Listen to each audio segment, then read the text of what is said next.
everyone. I'm Ludi Martin, manager at Cyber Business Resource, and today I'm joined by cyber security industry experts, Marco Santamaria, a sales manager at Veronis. Hi, Marco. Hi. And Chris Jenkins, sales director at Proficio. Hi, Chris. Hi, how are you both? Good. Doing well, thank you. And yourself? Not bad, thank you.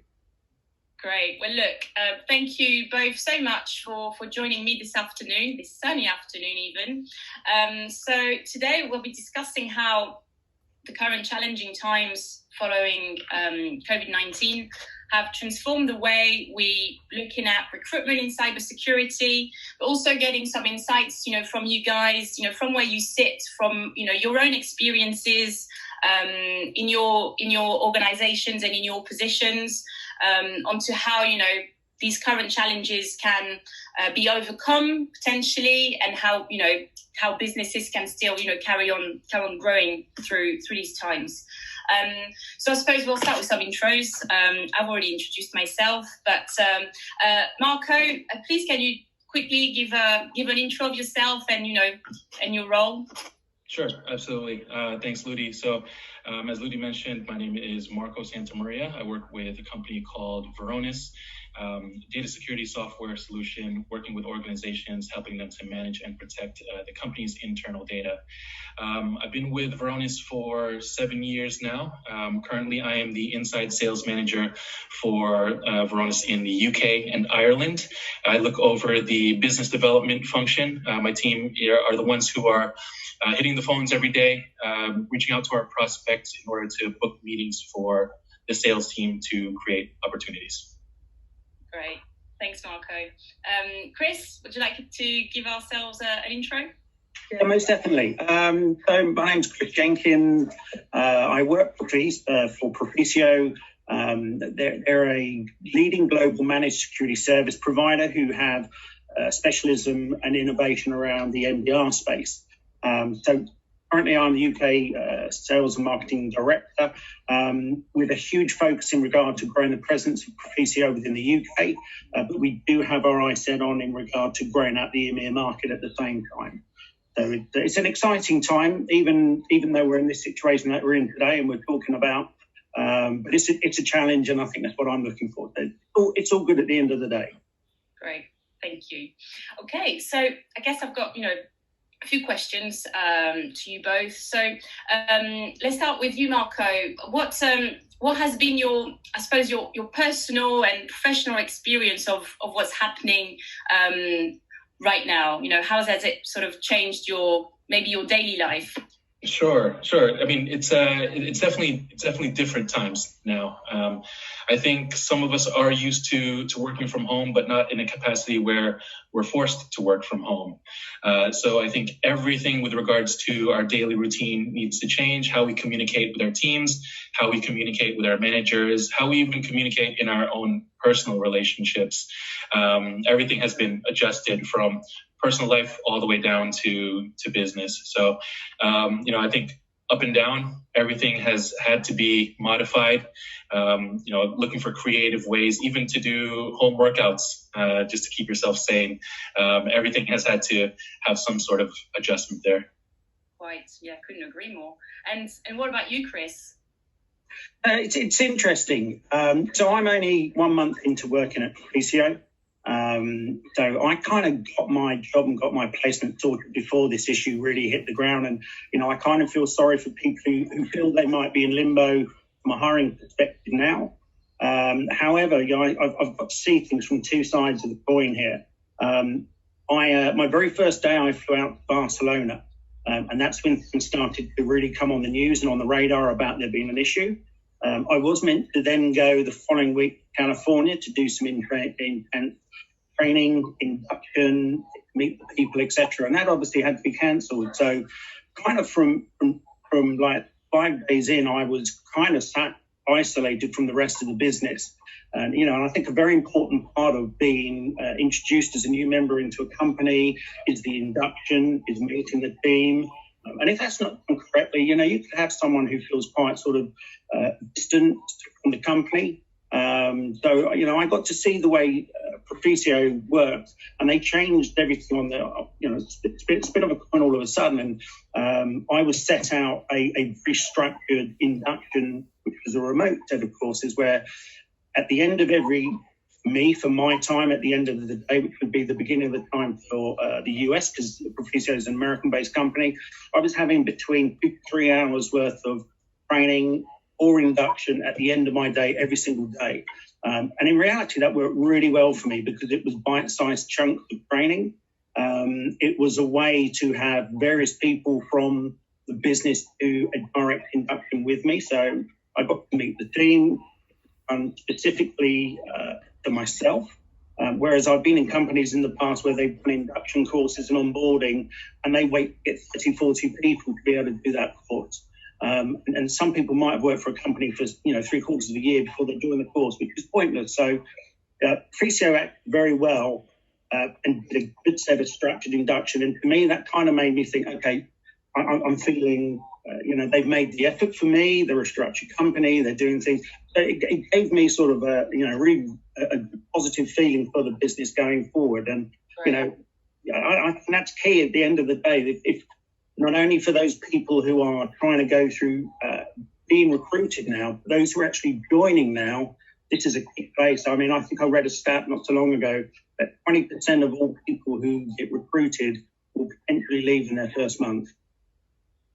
So recruitment, onboarding, and that type of interaction engagement is really key and critical.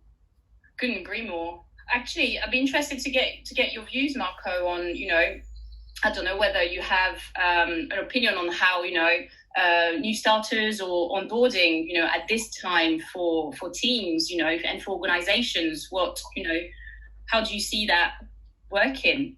Sure. Obviously some of the very obvious challenges could be when you're trying to put a team together, all of a sudden putting them in isolation and having to learn isolated. We all know that some of the best ways to be able to build that team environment is through the training, getting them involved with other people who are training and then working them up through the process that way. With these times, I think getting them involved more so than often is very necessary. So, ongoing check-in calls, making sure that they're learning the material as much as possible, and leaning on the help from their peers. So other senior members of the team who have gone through that training and understand what it's like to go through that training, being able to lean on those guys for some additional support. It definitely can be tough, considering that most of the day they will be on their own, trying to answer their own questions and potentially looking to other ways to be able to answer some of those questions that they have, but making sure that we give them as much time as possible to help them really learn everything that they should, especially in their first weeks or months in the business. Absolutely. No, that's great. Thank you. And have you seen any positives out of the current situation at work, or any positive nuggets that you have witnessed or experienced yourselves, Chris, maybe? So it's a kind of back to basics. I spent probably the last 25 years getting out and meeting people. That's what you do from a sales perspective, and we're not able to do that. I'm trying to now, and it's being driven home, and it's a proper back to basics, is doing the prospecting, is reaching out to the clients that you've got, the relationship engagement you've had in the past. And at Proficio, we have some very intelligent lead generation software that pulls information from Zoom Info, drops it into Salesforce, and creates me with a set of tasks every single day. And I would never have thought back over my years that I would start my day almost doing telesales, going through a role of that, reaching out to people on LinkedIn with a follow-up email and a follow-up call. That's kind of something I thought I'd passed a number of years back. But actually, it's the greatest opportunity now is to get out there, do that prospecting, make those engagements. So the time we actually start to get back to a level of normality, I'm hopefully not only sort of got my calendar and my diary filled up, but I'm hopefully potentially building my pipeline at the same time. So, it's a good lesson. And now you're kind of forced to do it because I can't get out and meet people. So video conferencing is good and telephoning is good, but you can actually get out prospecting in a number of different ways. So I think that's been a really good positive for me. Great, thank you. What about you, Malco? Yeah, I agree. I think the prospecting is one of the most important activities that we do as salespeople. Identifying new contacts, building the relationships. I'm pretty sure that every single cold caller is facing the same issue right now, where some of the old school methods, even when I was on the phone, we would call the switchboard, ask to be transferred to whoever it is, pitch our service or pitch our product, and then go ahead and build them or add them to the pipeline. Nobody's manning these phones anymore. The switchboards can't go anywhere with everybody working at home. So the increased amount of emails that need to be sent out, but then again, these prospects are now receiving, instead of receiving 50 calls a day, now they're receiving 50 to 100 emails a day. How do we stand out? How do we be creative? And the prospecting is the way to go. We need more of that human interaction. And I think that is the biggest success story right now. We're less trying to sell our product and sell our service, and more having a very human approach. We're all in the same situation. We're all working from home. We're all trying to figure out how to make this work. And I definitely think that human element has been a major part of the success that we're continuing to have here. Great, thank you. And let's look at things from a talent standpoint now. It's obviously quite challenging, out there. I mean, if we were to talk to, potential people currently looking for, for opportunities, looking at the market, what advice, would you give potential candidates applying for roles or looking for opportunities at present? Chris, maybe some insights. So, I mean, from my side, nothing's changed.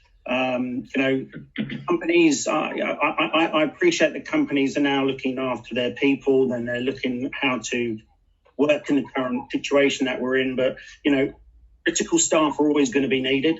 And people are, as a very good example, if you had a CISO who walked out the door at the end of last month, you're not going to turn around and say we have a hiring freeze. We are still looking for people. People will always be recognised. So, I don't think anything's really changed, and I'd say we're very lucky within the cybersecurity spaces. It's a growth market, it's a growth area, and there's a massive war on talent out there, and people are always looking to pick and take people. So, if I was a candidate, I actually wouldn't lose any heart. The only thing I think will change is the fact that your interview process might be done in a video conferencing setup, the same as this. And actually, I think that that's one of the added benefits. And the reason I say this is, I think about some of the interviews I've had in the past where I've had to go through 4 or 5 people, and you have to meet them individually, and that actual process can take you over a month or maybe even 2 months. I think by doing things this way, you can actually speed up the interviewing process. I think you speed up the decision making. So, I'd actually say, my marketing, be creative not only with the way we go and we do our industry, but be creative in regard to the fact that if you get the chance to have a video meeting and an interview, be prepared. You're in your own familiar setting. It's a bonus for you. There are still very good opportunities for people out there. Thank you. What about you, Malco? What would you tell potential candidates out there? Yeah, there are still plenty of organizations that are still hiring, while we all know most organizations have either rapidly slowed down their hiring or are even in a hiring freeze right now. And just like Chris said, hiring never stops. The recruitment process is an ongoing thing. It doesn't necessarily have to be tied down to an interview. LinkedIn, how you use LinkedIn, how you connect with people in the industry that you're trying to work in. That's all part of your own recruitment process and how you make yourself attractive as a candidate. I would say, yes, it is a tough time. It is one where you may have to be a little bit smarter with how you're looking for opportunities, who you're speaking to, but the best thing for now is to have as many conversations as possible. Keep yourself open to the fact that some interviews might not be formal interviews, and they might be exploratory conversations to pipeline you for a future position. I think this is a perfect time for candidates to do a lot more research into the industry that they're looking to get into, and really focus on the organization and the product, rather than this is a position within an industry that I'm trying to be in. I think a lot of people have more of an opportunity now to really find out, what are these organizations about? How are they going to help me to build my career? And how can I present myself in the best possible way to eventually join this organization once things go back to normal?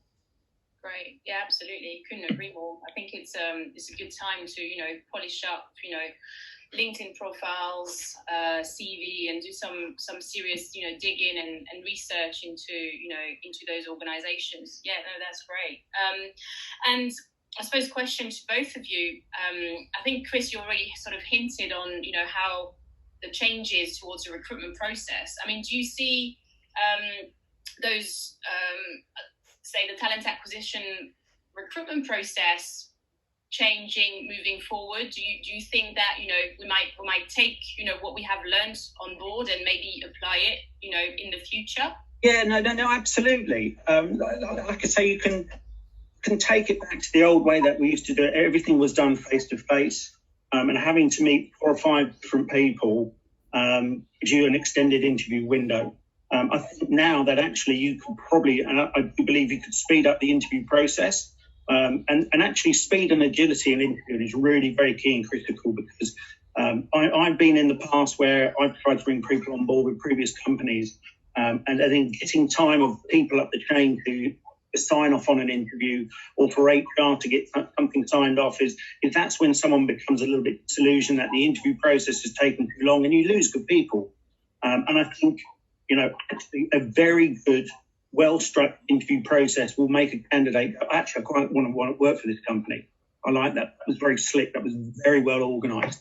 So I think, you can go through your pre-stage qualifications in regard to who they need to be. All be done very quickly through video conferencing until such time as, if we are back in normality very soon, you can then go for your face-to-face. But even if it's a critical recruitment person that needs to come into the organisation, that again could still be done video conferencing. And one thing I've always found very funny is we have video conferencing sessions. There's always a button in the top corner that says record. You can record the interview, and then you're in a position to go back and watch it after and see maybe what the body language was that you missed or you didn't see, or the way that they went through, and something you can't do with a face-to-face. So there is an added benefit there. Agreed, actually. What about you, Marco? Anything that you think, you might keep, or, you might change in the future? I think there is a very traditional way to look at employees and tell them, you have to be in the office. We need to do everything face to face here. And there's a stigma around working from home. Some people might say, I don't want my employees to work from home because it'll give them the opportunity to be lazy or be distracted or whatever it is. And I think these times right now, they're really showing us that if we need to work from home, we absolutely have the ability to work from home, and can be sometimes even more productive than when we're in the office. Chris, I'm sure you can agree with me. Ludi, I'm sure you can agree with me. As managers, we're going to get pulled into every different direction at any given point of the day, and not be able to even get the necessary work done. I've definitely found the ability to focus more on some of the admin tasks that I need to get done, giving a lot more attention to each one of my members. And, it really shows me, and it shows, I think, a lot of people within the organization that working from home can be a very positive thing, can be a good thing, and one that doesn't need to be looked down upon. And, it doesn't, during the interviews, that old school thinking of, I need to shake this person's hand, I need to sit in front of them, I need to see their mannerisms and how they react to certain things. And we can see now that doing it on a video call, just like we're doing right now, we can see the same exact thing. I agree. Well, let's hope that we'll take away some of the learnings that we're experiencing right now, and basically keep the good bits moving forward. But that's great. Thank you so much for both sharing your insights and your experience. Very grateful for taking the time, and I wish you all the best. Stay safe, and I'll catch you soon. Lovely. Thank you very much. Thank you for your time, and nice to meet you, Marco. Great to meet you, Chris. Take care. Great.